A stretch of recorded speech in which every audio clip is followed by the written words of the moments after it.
இந்திய அளவில் ரொம்பவே பிரபலமான நடிகைகளின் ஒருவர் நடிகை ஜோதிகா. இவர் தற்போது பாலிவுட் சினிமாவில் ரொம்பவே பார்த்தீங்கன்னா பிஸியாக நடிச்சிட்டு இருக்காங்க. இவங்க நடிப்பில் கடைசியாக தமிழில் ரிலீஸ் ஆன படம் தான் உடன்பிறப்பு. இந்த படம் பார்த்தீங்கன்னா டேரெக்டாக ஓடிடிலாம் ரிலீஸ் ஆனிச்சு. இதைத் தொடர்ந்து மலையாளத்தில் காதல் தீக்கோர் படத்தில் மம்முட்டிக்கு உடன் ஜோடியாக அவங்க நடிச்சிருந்தாங்க. அதன் பிறகு தற்போது பாலிவுட் பக்கம் அதிக கவனம் செலுத்திட்டு இருக்காங்க. கடந்த ஆண்டு சைத்தான் மற்றும் ஸ்ரீகாந்த் ஆகிய திரைப்படங்களில் ஹிந்தியில் நடித்து வெளியானுச்சு.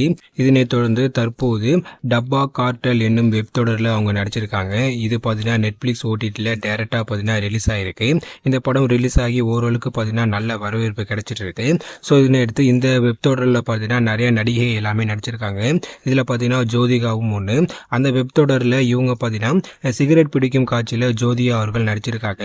ஸோ அந்த புகைப்படங்கள் தற்போது சமூக வலைதளங்களில் ரிலீஸ் ஆகி ரொம்ப பார்த்தீங்கன்னா வைரலாக போயிட்டுருக்கு. அதே போல் பார்த்தீங்கன்னா ஒரு மிகப்பெரிய பார்த்தீங்கன்னா சர்ச்சையாகவும் போயிட்டுருக்கு. முக்கியமாக ஜோதிகா அவர்கள் இப்படிலாம் நடிப்பாங்களா அப்படின்னு ரசிகர்கள் எல்லாமே பார்த்தீங்கன்னா ஷாக்காகிற மாதிரி தான் இருக்குது. முக்கியமாக இந்த ஃபோட்டோ வீடியோ எல்லாமே தற்போது சமூக வலைதளங்களில் ரொம்ப வைரலாக போயிட்டுருக்கு. ஸோ இந்த வீடியோ பற்றின உங்களுடைய கருத்தை கீழே கமெண்ட்டில் சொல்லுங்கள். இது போன்ற வீடியோக்கள் எல்லாமே தெரிஞ்சுக்க மறக்காம நம்ம சேனலை சப்ஸ்கிரைப் பண்ணுங்கள். தேங்க்யூ.